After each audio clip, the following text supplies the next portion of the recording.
વિદ્યાર્થીઓના પ્રવાસને લઈને મોટો નિર્ણય કરવામાં આવ્યો છે। પ્રવાસમાં 2 પોલીસ કર્મચારીઓ સાથે રહેશે। ટૂર માટે લોકલ પોલીસનો સંપર્ક કરવાનો રહેશે। વધુ અપડેટ સાથે સંવાદદાતા હિરેન રાવલ અમારી સાથે જોડાઈ ગયા છે। હિરેન, શાળાઓમાંથી વિદ્યાર્થીઓને પ્રવાસે લઈ જવાતા હોય છે, તેને લઈ ખાસ મોટો નિર્ણય કરવામાં આવ્યો છે। રાજ્યના પોલીસ વડા એટલે કે ડીજીપી દ્વારા શિક્ષણ વિભાગને અગ્ર સચિવને આ પત્ર લખવામાં આવ્યો છે।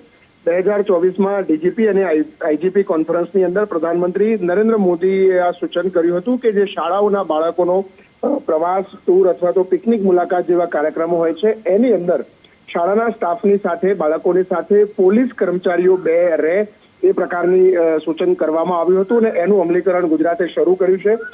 ગઈકાલે જ આ ડીજીપી ઓફિસ તરફથી સૂચના આપવામાં આવી છે કે જે પણ શાળાઓ આ પ્રવાસ લઈ જાય છે એમને પોતાના સ્થાનિક પોલીસ સ્ટેશન પાસેથી ગણવેશધારી 2 પોલીસ કર્મચારીઓ સાથે રાખવાના રહેશે।